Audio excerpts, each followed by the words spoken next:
Gloire à Dieu. Dieu soit loué. Pendant que d'autres arrivent, on va commencer. Je voudrais rappeler les mesures sanitaires, on le sait. Il faut garder le masque durant la réunion. Et les autres mesures, je pense que vous les connaissez. C'était surtout celle-là que je voulais préciser ce matin. Je vous invite à vous lever. Je voudrais, avant qu'on prie, qu'on lise un verset, quelques versets dans Ecclésiaste. Ecclésiaste 4 et 5. Donc Ecclésiaste 4, 17. Peut-être je devrais vérifier dans d'autres versions de Bible. Je vais juste regarder pour vous. Oui, donc dans certaines Bibles, c'est le chapitre 5 directement. Donc Ecclésiaste 4, 17 pour la seconde 21, et je crois que c'est pour les autres Bibles, c'est directement le chapitre 5. Qui disent comme ceci: veille sur ton pied lorsque tu entres dans la maison de Dieu. Approche-toi pour écouter au lieu d'offrir le sacrifice que présentent les hommes stupides parce qu'ils ne savent pas qu'ils agissent mal.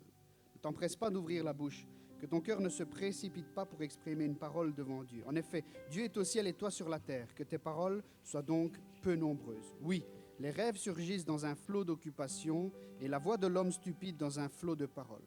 Lorsque tu as fait un vœu à Dieu, ne tarde pas à l'accomplir, car il n'aime pas les hommes stupides. Accomplis le vœu que tu as fait. Mieux vaut pour toi ne pas faire de vœu plutôt que d'en faire un et de ne pas l'accomplir. Ne permets pas à ta bouche de te faire pécher et ne dis pas devant le messager de Dieu que c'est un péché involontaire. Pourquoi Dieu devrait-il s'irriter à cause de tes paroles et détruire le travail de tes mains? Oui, s'il y a des absurdités dans un flot de rêves, il y en a aussi dans un flot de paroles. C'est pourquoi crains Dieu. La parole dit peu de paroles, mais assaisonnées avec du sel. Ce matin, nous voulons, offrir notre louange au Seigneur en réalisant les paroles que nous chantons et aussi offrir notre prière au Seigneur, des prières courtes, mais aussi des prières de qualité, intenses, en réalisant à qui nous sommes en train de parler, remplis de la crainte de l'Éternel. Amen, frères et sœurs. Prions ensemble, Seigneur. Alléluia. Béni soit ton nom, Père. Béni soit ton nom. Oui, ce matin, nous voulons réaliser que nous sommes dans ta sainte présence, Jésus. Nous voulons réaliser que nous ne sommes rien devant toi, que nous sommes misérables pécheurs, mais nous voulons réaliser que tu as donné ta vie pour nous à la croix, pour nous donner le pardon, la purification et nous permettre d'entrer dans le Saint des Saints, dans ta sainte présence. Nous ne voulons pas entrer seulement dans ce lieu, Seigneur, mais nous voulons entrer dans ta sainte présence, devant le trône de ta grâce, pour trouver justement grâce devant toi. Nous te présentons la famille Mistret, tu as consolé les cœurs, Seigneur. Nous te présentons chacun de nous ici présents. Tu connais nos besoins et nos requêtes. Et nous te présentons cette réunion devant toi. Guide-la du début à la fin, la louange, les chants, les prières, la prédication. Tout ce qui sera dit et sera fait, soit fait avec la crainte de l'Éternel. Nous t'en prions, Père. Et nous te demandons de rester avec nous, de nous conduire, de nous guider. Dans le nom de Jésus. Amen. Offrons notre louange, Seigneur. Alléluia. Amen, le Seigneur soit loué. Comme nous l'avons lu dans cette parole, ne nous perdons pas dans des flots de mots, mais disons simplement oui au Seigneur. Peu importe ce que le Seigneur veut nous donner, que notre parole et que notre réponse soit oui. Alléluia, tu es bon, Seigneur Jésus.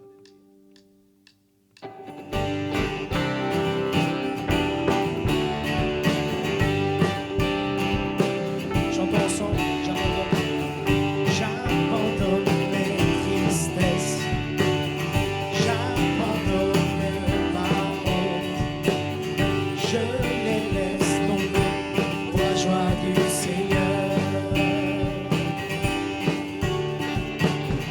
J'abandonne mes souffrances, j'abandonne mes peines, je les laisse tomber pour la joie du Seigneur. Oui au Seigneur. Je veux, Seigneur, te dire oui. Je veux, Seigneur, te dire oui. Je veux, Seigneur, te dire oui. Amen. Chantons, je veux, Seigneur. Je veux, Seigneur, te dire oui. Je veux, Seigneur, te dire oui. Je veux, Seigneur, te dire oui. Amen. Chantons ensemble, j'abandonne. J'abandonne mes tristesses, j'abandonne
ensemble. Alléluia.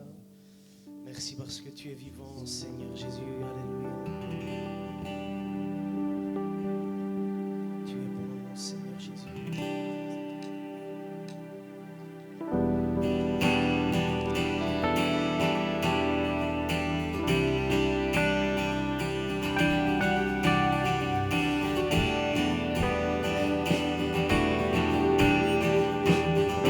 Chantons ensemble, Dieu a donné.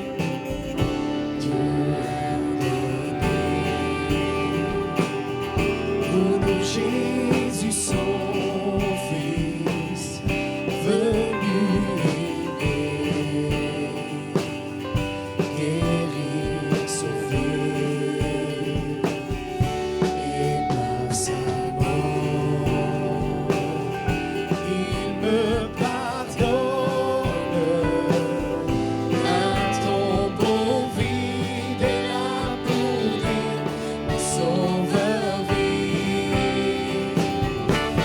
Ce qu'il vit, je n'ai rien à craindre. Les lendemains sont assurés entre ses mains, il tient ma vie pour ce temps et l'éternité. Je sais qu'il viendra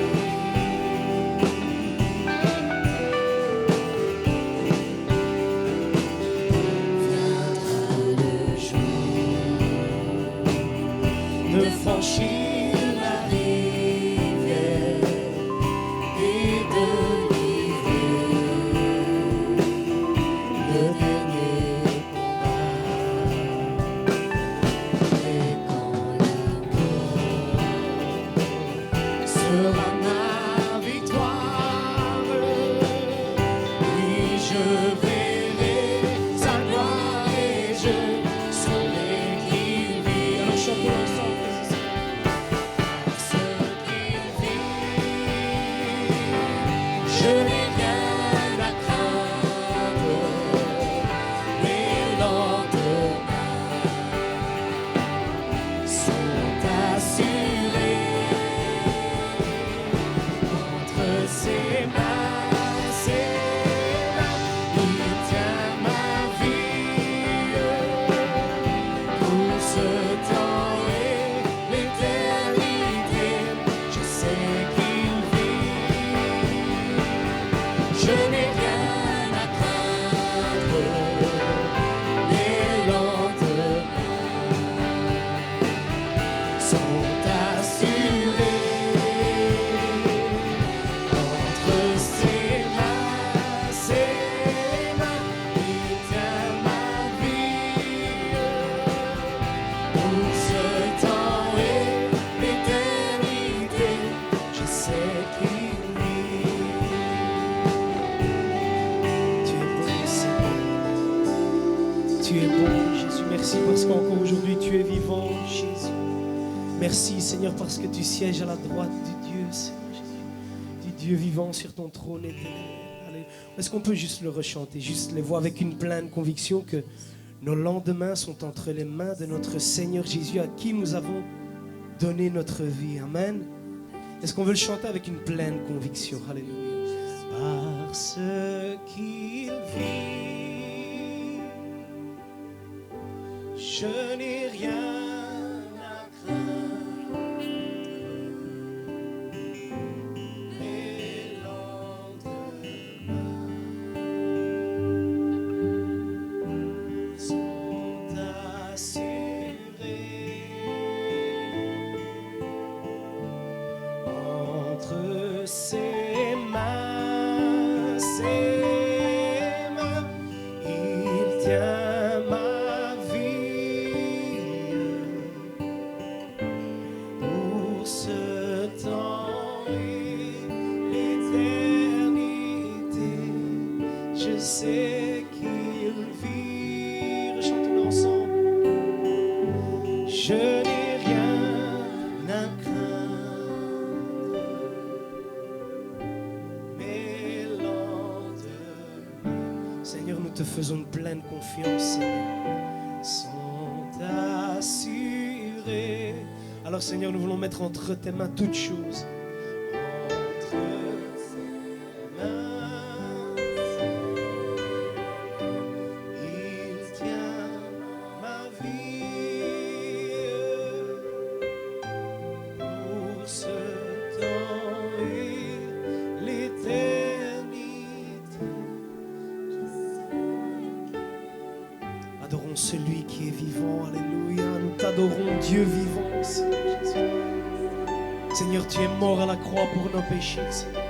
Mais Seigneur, le troisième jour, tu es ressuscité et tu vis à jamais, Seigneur Jésus. Merci parce que tu es le Dieu vivant, l'unique Dieu vivant auquel nous croyons, roi des cieux. Alléluia. Élevons nos voix ensemble pour adorer le nom de Jésus-Christ, alléluia. Nous te bénissons, roi des cieux, alléluia.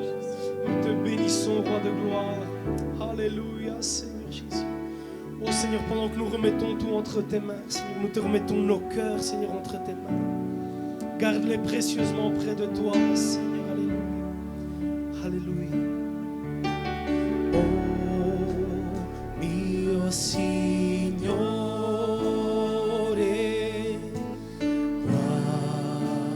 guarda il mio cuore al tuo volere e piega l'ognuno. Tu me l'hai dato e all'Evangelo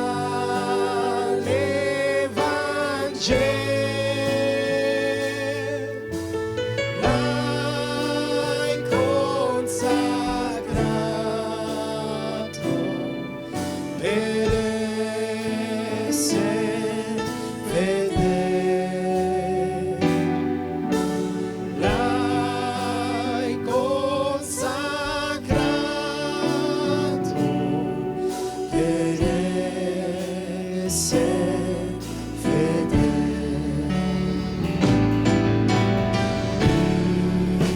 Misero sono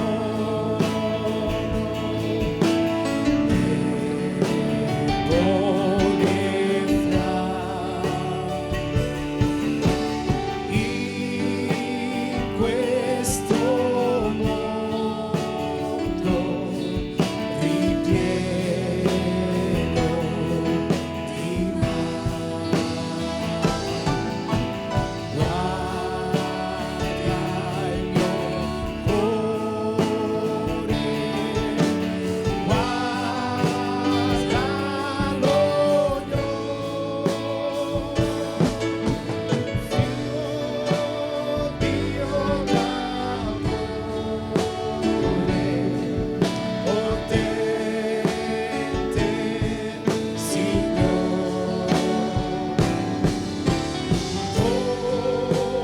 Dio d'amore, potente Signore. Chantons ensemble quand je contemple. Quand je contemple près de la croix ton grand exemple, Jésus, mon roi, dont je t'inspire qu'à t'imiter.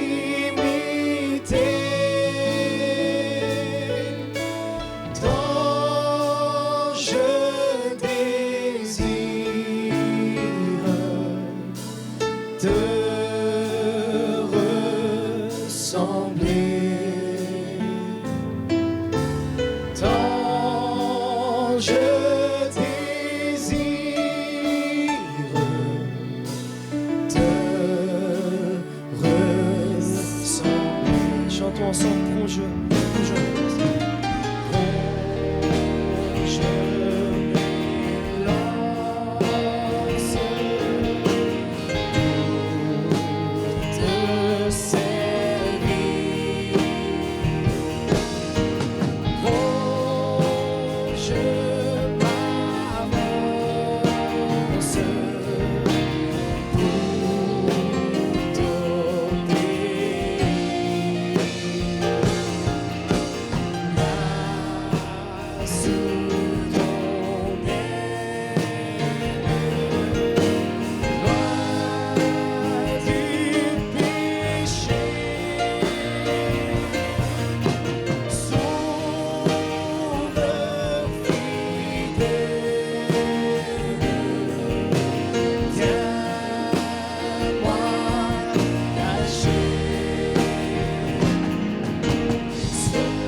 Alléluia. Qui veut se réfugier à l'ombre du Tout-Puissant, sous les ailes du Très-Haut ce matin? Qui désire dire au Seigneur, je veux te servir, je veux t'obéir, alléluia. Que quelques voix s'élèvent pour donner gloire à Jésus, pour intercéder, alléluia. N'attendons pas que ce soit le voisin qui le fasse, mais toi, lève ta voix vers le Seigneur pour le louer, alléluia. Gloire à toi. Amen. Gloire à ton nom, gloire à ton nom, Seigneur.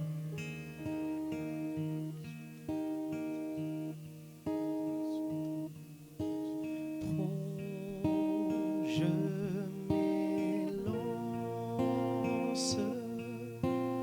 pour te servir. Oh, je m'avance pour te servir. Mais sous ton aile, loin du péché, Sauveur fidèle, Sauveur fidèle, tiens-moi caché. Sauveur fidèle, tiens-moi caché. Viens et réfugie-toi sous les ailes du Tout-Puissant ce matin. Peut-être ton souci, ton problème te fait du mal et t'a retiré le sommeil cette nuit, mais l'invitation ce matin, c'est viens te réfugier sous les ailes du Très-Haut. Alléluia, gloire à ton nom Jésus. Est-ce qu'on peut remercier le Seigneur ensemble? Parce que ce matin, nous avons la joie, l'honneur de venir lui offrir le culte d'adoration, de louange. Alléluia, alléluia, alléluia. Gloire à ton nom, Père. Béni soit ton nom, Seigneur Jésus. Alléluia, gloire à toi, Seigneur. Reçois l'honneur, Seigneur. Amen. Dieu soit loué. Vous pouvez prendre place.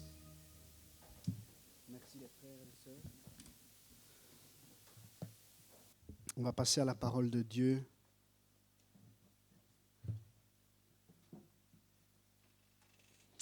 Gloire à toi, Jésus. On va continuer la lecture du psaume 92 qu'on avait commencé la fois passée. On va lire la suite du psaume. Donc, psaume 92, on avait lu du verset 1 au verset 7. Nous allons lire des versets 8 jusqu'à la fin du psaume. Psaume 92, versets 8 à 16, si vous l'avez trouvé. Dieu soit loué. Alléluia. Si les méchants poussent comme l'herbe, si tous ceux qui commettent l'injustice sont florissants, c'est pour être détruits à perpétuité. Mais toi, tu es le Très-Haut pour toujours, éternel. Car voici tes ennemis, éternel, voici tes ennemis, ils vont à leur perte. Tous ceux qui commettent l'injustice sont dispersés. Mais tu me donnes la force du buffle. Je suis arrosé avec une huile fraîche. Mon œil voit ceux qui m'espionnent et mon oreille entend les méchants qui s'attaquent à moi. Les justes poussent comme le palmier, ils grandissent comme le cèdre du Liban. Plantés dans la maison de l'Éternel, ils prospèrent dans les parvis de notre Dieu. Ils portent encore du fruit dans la vieillesse. Ils sont pleins de sève et verdoyants pour annoncer que l'Éternel est droit. Il est mon rocher et il n'y a aucune injustice en lui. Que le Seigneur soit loué. Vous pouvez prendre place. Nous voulons dire merci au Seigneur pour sa parole. Cette parole que nous avons lue n'est pas une parole uniquement d'un être humain qui a écrit, mais elle est une parole inspirée par le Saint-Esprit. Et quand nous entrons dans cette dynamique, dans cette réalisation que cette parole, elle est inspirée par l'Esprit, on s'approche d'elle d'une autre manière. On ne s'approche pas d'elle comme un roman, comme si on regarde le JT ou comme si on regarde une série sur Netflix. On s'approche d'elle avec une attente que Dieu a quelque chose à nous dire. On s'approche de cette parole avec une crainte et aussi un désir de découvrir ce que Dieu a à nous dire individuellement et aussi en tant que communauté. Amen, frères et sœurs. Nous voulons dire ce matin, pas par habitude, mais vraiment avec conviction, Seigneur, parle à mon cœur, ce matin j'en ai besoin. Amen. Alléluia. Donc, on disait la fois passée qu'il y a 3 grands axes de service de l'Église. Il y a l'adoration, donc la flèche vers le haut. Nous sommes appelés à adorer le Seigneur. On a parlé de la semaine passée des diverses expressions de l'adoration, des diverses formes d'adoration. On ne va pas revenir là-dessus. Ensuite, il y a aussi cet axe d'édification les uns avec les autres. Et ensuite, il y a l'axe de l'évangélisation, donc vers l'extérieur. Ce matin, nous allons parler du deuxième axe, du deuxième service que l'Église doit rendre au Seigneur, c'est l'édification. Alors, le terme édification ne se trouve pas dans notre psaume, mais en fait, le terme édification vient du domaine de la construction. Édifier un bâtiment, bâtir une construction, une maison, construire. Okay? Donc, le terme édification est tiré du domaine du bâtiment. Mais dans ce psaume, le psalmiste va avoir la même idée d'édification. Mais il ne va pas utiliser le terme du bâtiment, il va utiliser le terme de la nature, la croissance. Tu m'as planté, le palmier qui est planté, qui grandit. Et donc, l'édification, quand on pense à s'édifier les uns les autres, on pense à s'encourager les uns les autres. C'est une forme d'édification. Mais l'édification, premièrement, rappelle à notre esprit la croissance, le développement de l'Église. Pour parler de croissance de l'Église, pour parler de développement de l'Église, pour parler d'édification de l'Église, avant que l'Église soit édifiée et qu'elle soit construite, il faut que nos vies, personnellement, soient construites et soient édifiées. Amen, frères et sœurs. On ne peut pas édifier l'Église si chacun de nous, on ne s'édifie pas. On ne peut pas voir l'Église grandir en qualité et en quantité si d'abord le croyant, personnellement, individuellement, ne connaît pas une croissance spirituelle. Et donc, on va parler ce matin, pas de l'édification commune, mais plutôt de l'édification personnelle, de la croissance spirituelle que Dieu attend de chacun de nous. Les psaumes font souvent appel à notre imagination.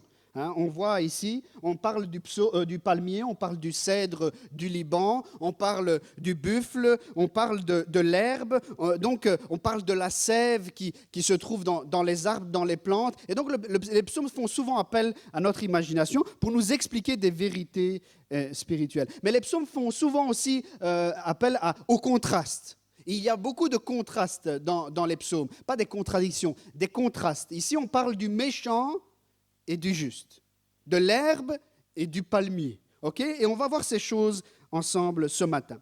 Tout d'abord, en parlant de croissance spirituelle personnelle et communautaire, le psaume nous parle du rythme de croissance du croyant.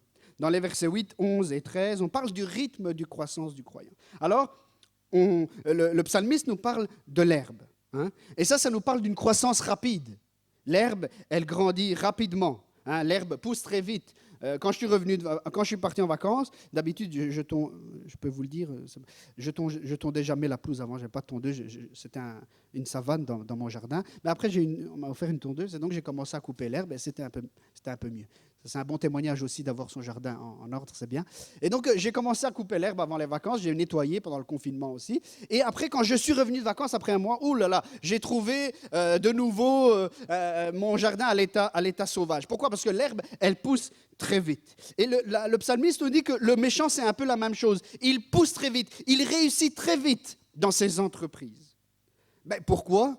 Parce que le méchant, il réussit facilement, vite, parce qu'il utilise des raccourcis, il utilise des choses, il triche, okay? Le mensonge, l'hypocrisie, peut-être donner des coups de coude aux autres pour pouvoir y arriver nous-mêmes, ça c'est le méchant. Il pousse vite, il réussit vite, et on a l'impression qu'il va réussir toute sa vie, vu qu'il est comme l'herbe, et il pousse très vite, il réussit, il est en croissance, et en réalité, il y a un proverbe qui dit que le mensonge, il prend l'ascenseur, il arrive très vite.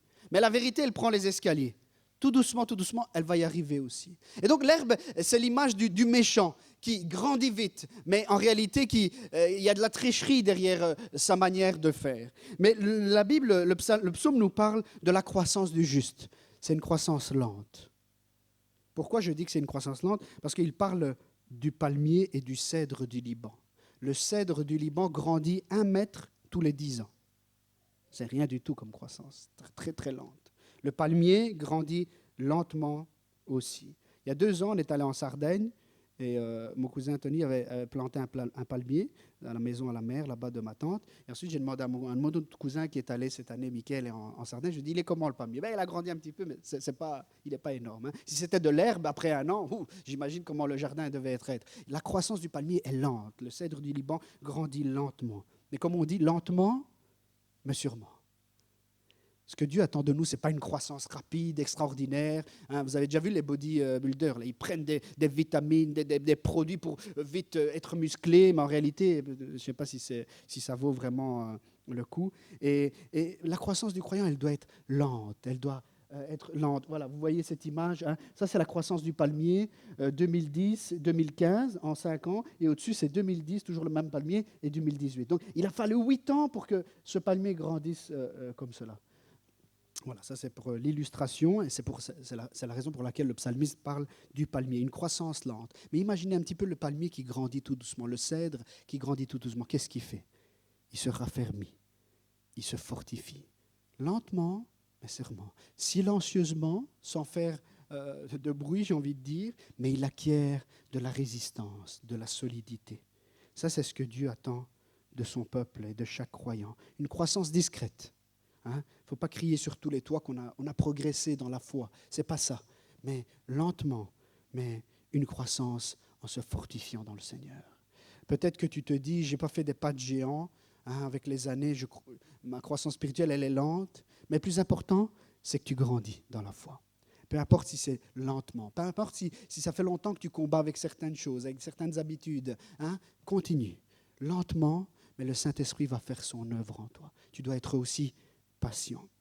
La force qu'acquiert le cèdre du Liban, le palmier, on va y revenir, ils vont devenir des arbres très résistants. Mais au verset 11, le psalmiste va utiliser l'image du buffle. Tu me donnes la force du buffle. Alors je vous dis la vérité, quand j'ai lu ce verset, je me suis dit, pourquoi le psalmiste n'a pas utilisé un autre animal? Je ne sais pas moi, la force du lion, la force de l'ours. On pense à ces animaux, on pense à leur férocité, à leur force, à leur puissance, ils sont forts. Mais en réalité, si on se penche un peu sur le buffle, on va comprendre pourquoi le Saint-Esprit a inspiré le psalmiste à utiliser justement le buffle. Le buffle est un animal qui pèse entre 400 et 900 kilos et il ne va pas très vite, il va à 36 km/h. Comme je disais, la croissance du palmier, elle est lente, mais il est très impressionnant. Et même s'il ne va pas vite, quand il passe, sur son passage, il détruit tout. S'il a un animal ou quelque chose devant lui, il ne va rien rester de ce qu'il y a devant lui. Le buffle affronte, ce n'est pas moi qui le dis, c'est les experts qui disent, le buffle affronte sans crainte un éléphant ou un crocodile. Et le buffle a une force de traction, tractée, incroyable. Il est l'animal qui a la plus grande force de traction avec le cheval de trait. Sa force, elle est impressionnante. On calcule à 600 à 1000 watts de puissance. Je ne m'y connais pas, je ne sais pas s'il y en a qui s'y connaissent. Sa puissance est telle que les experts affirment que même le lion parvient très, très, très difficilement à vaincre le buffle. Sa particularité au buffle, c'est aussi non seulement qu'il est puissant, mais qu'il utilise sa force juste pour se défendre ou pour tracter, jamais pour faire du mal. Le buffle est si fort que même sans élan, il est capable de donner des coups très forts. Juste avec le bond, donc, par exemple le lion, il prend l'élan et ensuite il saute sur sa proie. Et bien, le buffle sans élan, il a tellement de force, directement en se lançant d'un coup, il est capable de détruire ce qu'il a devant lui. Le buffle nous parle d'un croyant qui a été fortifié par le Seigneur. Le buffle est capable de faire face au lion. Ça ne vous fait pas penser à quelque chose? Le croyant est capable de résister au diable. La Bible nous dit, et il fuira loin de vous. C'est pour ça que le psalmiste n'a pas dit « donne-moi la force du lion », mais « donne-moi la force du buffle ». Je ne veux pas être un animal, un prédateur. Je veux être un serviteur. Le buffle, c'est un serviteur. Il sert, il tracte, c'est-à-dire qu'il transporte les choses. On sait l'utiliser. Le buffle est puissant, mais il est humble en même temps. La force du buffle, c'est pour servir. Frères et sœurs, C'est à ça que nous sommes appelés en tant que croyants. Et peut-être que ce matin, quelqu'un qui se sent faible dans sa foi, il se sent fragile, il se sent même découragé. Et ton cœur peut-être tremble ce matin. Tu te sens un peu comme ça, en train de... tu te sens que tu ne tiens pas vraiment bien debout spirituellement. Mais ce matin, le Seigneur t'invite, invoque-moi et je te donnerai la force dont tu as besoin. L'apôtre Paul va dire, je peux tout par Christ qui me fortifie. Et spirituellement, on doit faire cette prière ce matin. Seigneur, donne-moi la force du buffle pour affronter toute difficulté, pour affronter l'ennemi de mon âme, pour affronter mon propre ennemi intérieur, ma vieille nature qui est là et qui me combat. Donne-moi la force du buffle. Oui, la croissance, le rythme de croissance du croyant, elle est lente, mais lentement mais sûrement. Et on se fortifie dans le Seigneur. Ensuite, il y a une deuxième chose. Vous êtes toujours là? Alléluia. Donc, il y a une deuxième chose que le psalmiste nous met devant par rapport à la croissance, c'est le résultat de la croissance. Versets 8, 10, 13 et 15. On voit que l'herbe, elle sèche, elle disparaît, elle est détruite.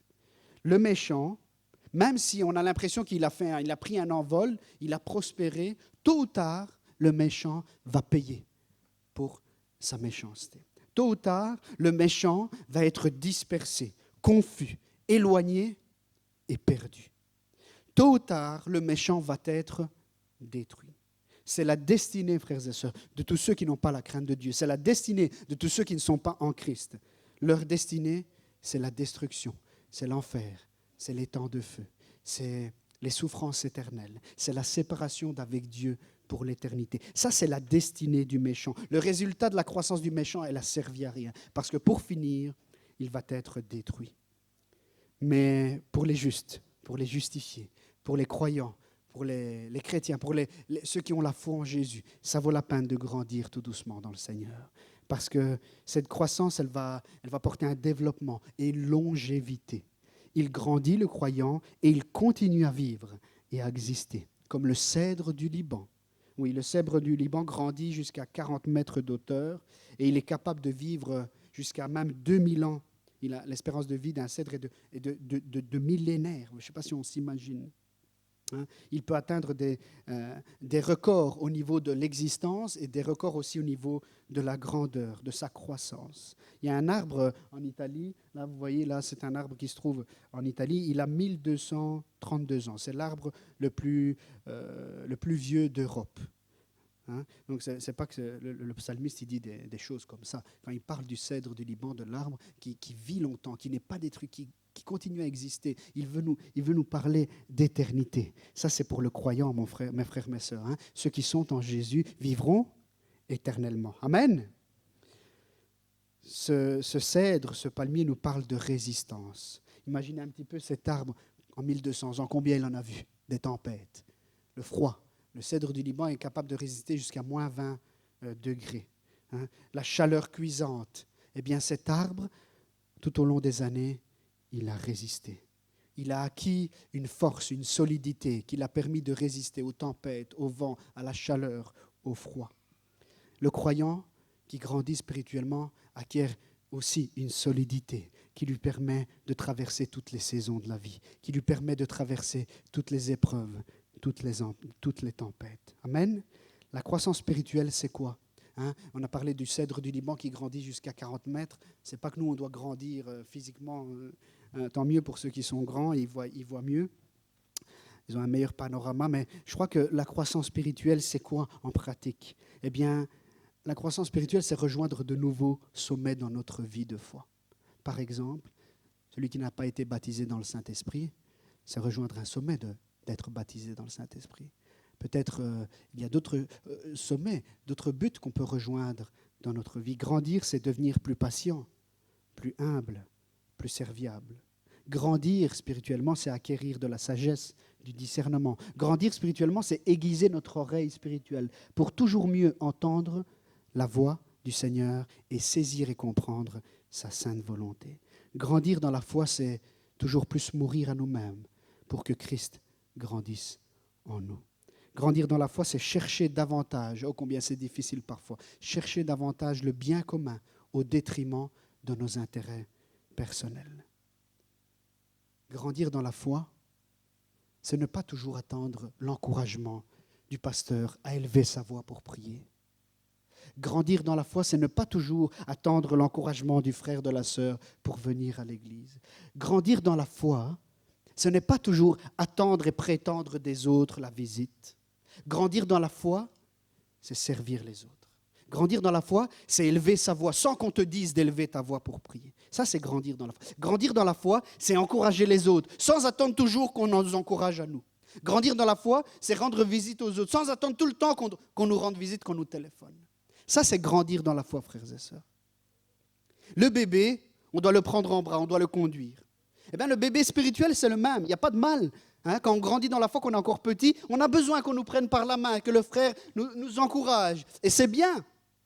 Mais la personne, le bébé qui grandit, ensuite, à son tour, qu'est-ce qu'il fait? C'est lui qui va prendre des autres bébés dans ses bras et qui va les conduire. C'est la même chose dans la vie spirituelle. On ne peut pas, pendant 30 ans, attendre l'encouragement des autres. Il faut un moment qu'on se réveille et qu'on nous, on devienne des hommes qui encouragent, des Barnabas. Amen, frères et sœurs. Il y a un moment où on doit arrêter de penser qu'on doit toujours attendre l'encouragement du frère pour chanter, pour prier. Il faut arrêter ça. Il faut qu'on grandisse dans la foi, frères et sœurs.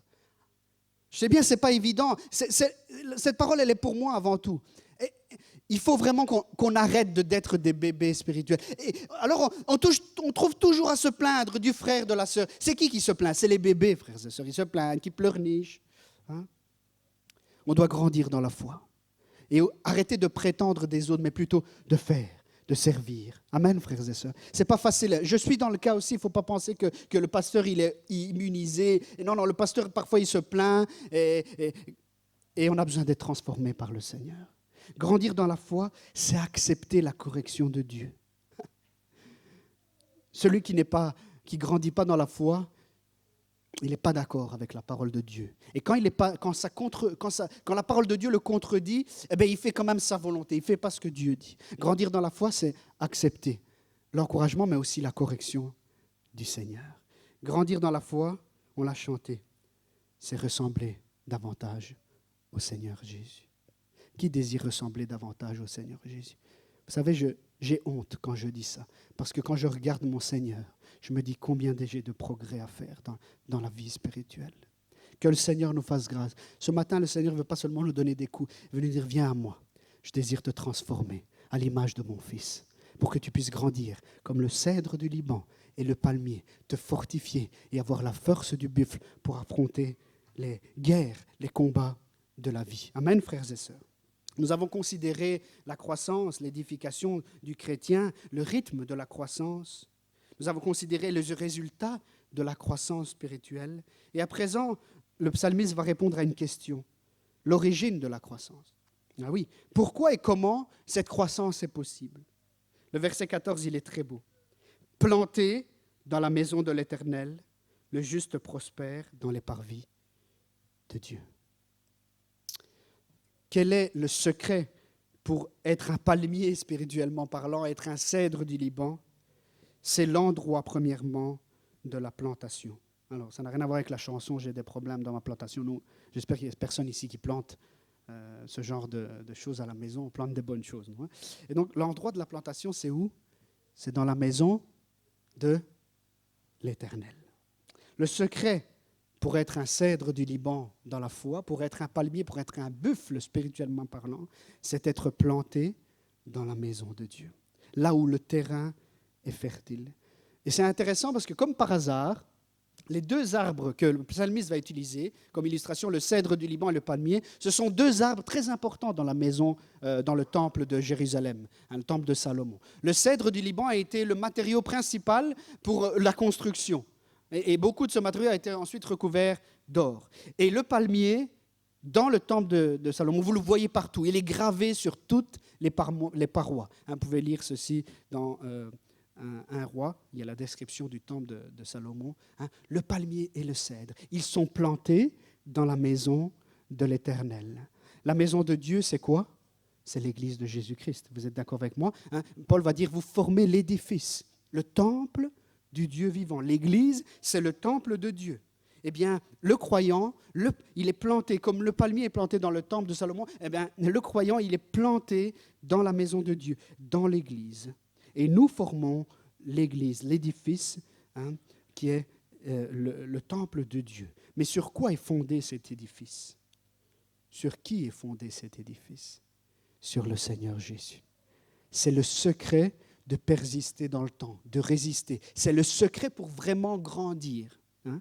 C'est en lui que tout l'édifice bien coordonné s'élève pour être un temple saint dans le Seigneur. C'est en lui que vous aussi vous êtes édifiés avec eux pour former une habitation de Dieu en esprit. C'est en Jésus que nous voulons fonder notre vie. Amen, frères et sœurs. Jésus va dire « Je bâtirai mon Église ». Et j'ai envie d'utiliser les mots du psalmiste. Hein, je planterai mon Église et je la ferai grandir. Et les portes du séjour de mort ne pourront pas l'emporter sur elle. Si tu es en Jésus, tu es vainqueur. Tu peux persister, tu peux continuer à vivre, tu peux continuer à combattre. Tu reçois la force du buffle, cette force pour servir, cette force pour aller de l'avant, cette force qui ne pourra pas arrêter ton cheminement spirituel. L'herbe, revenons un peu sur l'herbe, les racines de l'herbe, elles sont peu profondes. Avec un peu d'effort, on peut déraciner de l'herbe facilement. Les racines ne sont pas très en profondeur. Hein. Le méchant n'est pas en profondeur, il est superficiel. Nous ne voulons pas être des chrétiens superficiels, frères et sœurs. Dans tout ce que nous faisons, nous voulons le faire avec profondeur. Amen. Hein? Le palmier, le cèdre, il a des grandes racines, plus de 6 mètres de profondeur pour le palmier. Et la Bible dit « Béni soit l'homme qui fait confiance à l'Éternel et qui place son espérance en lui ». Il ressemble à un arbre planté près de l'eau et qui étend ses racines vers le cours d'eau. Il ne s'aperçoit pas de la venue de la chaleur et son feuillage reste vert. Lors d'une année de sécheresse, il ne redoute rien et il ne cesse pas de porter du fruit. Tout ça pourquoi ? Parce qu'il est enraciné dans le Seigneur Jésus. Il est bien solidifié, il est bien accroché aux promesses de la parole de Dieu. C'est seulement en approfondissant notre connexion avec le Seigneur que nous pouvons penser de prospérer et de grandir dans la foi. C'est seulement en nous enracinant toujours plus dans les promesses de Dieu que nous pouvons grandir spirituellement. C'est seulement en approfondissant notre connaissance de la parole de Dieu que nous pouvons nous fortifier et grandir spirituellement. C'est seulement en approfondissant nos liens aussi de communion fraternelle, en fréquentant les cultes, en nous encourageant les uns les autres, en nous édifiant, que nous pouvons grandir dans la foi. Et j'ai fini, frères et sœurs. Pour connaître une église qui s'édifie, qui se construit, qui grandit, l'église a besoin d'avoir en son sein des hommes et des femmes, pas comme l'herbe, mais plantés comme le palmier et le cèdre du Liban. Des hommes et des femmes qui ont été fortifiés, qui ont reçu une fraîche onction et qui continuent à combattre le bon combat. L'invitation du Seigneur ce matin, c'est ne connais pas une croissance rapide, mais lentement. Enracine-toi dans le Seigneur. Fortifie-toi dans le Seigneur. Continue à grandir malgré les difficultés, les épreuves. Et dans le temps, que tu puisses être un chrétien qui dure, qui continue à porter du fruit et qui continue à s'enraciner, non pas superficiellement, mais avec profondeur dans le Seigneur Jésus et dans sa parole. Que le Seigneur nous bénisse. Je vous invite à vous lever. Je vais inviter les musiciens. Je voudrais qu'on rechante, je crois que c'est le troisième couplet du dernier chant qu'on a chanté, qui parle de ressembler au Seigneur. Parce que grandir dans la foi, c'est ressembler au Seigneur. Béni soit ton nom, Seigneur Jésus. Oui, quand je contemple près de ta croix ton grand exemple, Jésus mon roi, je n'aspire qu'à t'imiter, tant je désire te ressembler. Nous voulons dire, Seigneur, fais-moi grandir dans tes voies ce matin. Je veux grandir spirituellement et te ressembler toujours plus. Amen. Chantons ce chant. Alléluia.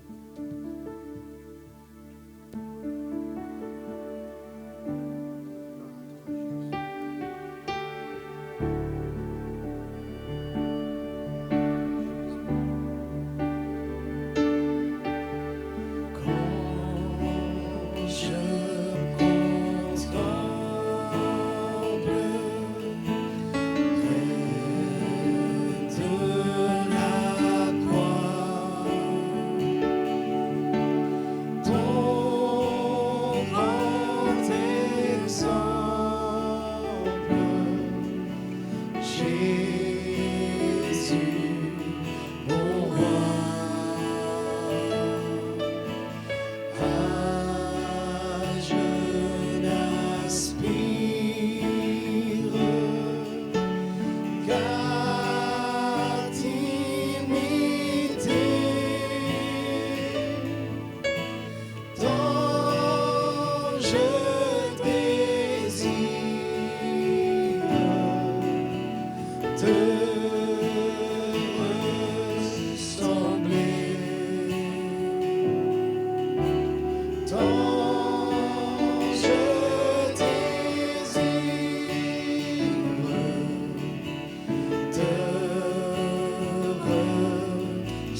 Avant de rechanter encore une fois ce chant, je voudrais qu'on ferme les yeux et qu'on contemple le Seigneur Jésus. Lui qui est la perfection, l'exemple parfait. Moi, je regarde Jésus, je dis, Seigneur, rends-moi humble. Seigneur, donne-moi plus de patience. Seigneur, fais que je puisse bannir les excès de colère dans ma vie. Fais que je puisse bannir toute impureté de ma vie. Je veux te ressembler, Seigneur Jésus. Je veux être ce palmier planté dans la maison de Dieu, qui dure, qui affronte les tempêtes. Je veux être ce buffle qui n'a pas besoin d'être tiré par les autres, mais qui plutôt tire les autres vers toi, qui attire les autres vers toi. Qui veut être ce serviteur, cette servante de Dieu?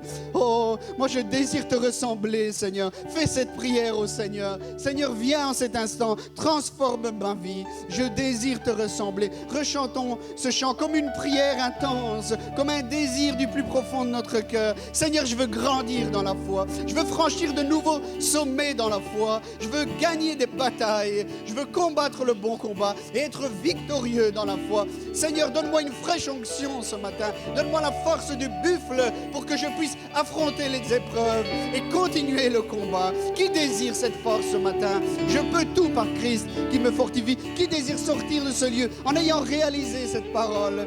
Demain matin au travail, à l'école, je pourrai tout par Christ qui me fortifie. Alléluia, alléluia. Seigneur Jésus, viens ce matin et rafraîchis notre âme ce matin. Alléluia. Gloire à toi, Jésus.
Quelqu'un qui veut élever sa voix pour remercier le Seigneur Jésus.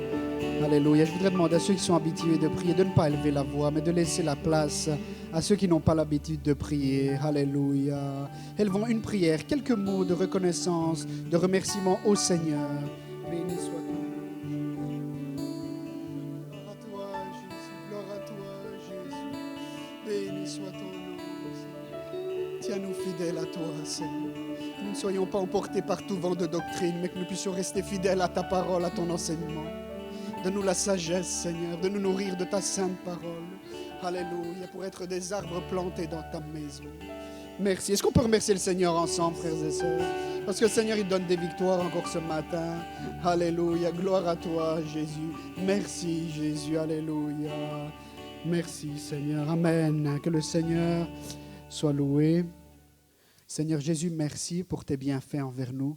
Merci parce que c'est vrai, parfois tu as des paroles de correction pour nous, mais nous voulons les accepter, non pas pour nous enfoncer, mais pour grandir, Seigneur. Nous voulons être ces palmiers, ces cèdres qui grandissent et qui continuent à exister, à porter du fruit, à vivre et à être verdoyants dans ton Église. Nous te demandons de nous accompagner dans nos demeures, de rester avec nous, de nous protéger, de nous garder et de continuer à marcher devant nous. Nous te remercions, nous te louons dans le nom de Jésus. Amen. Que le Seigneur nous bénisse. Amen.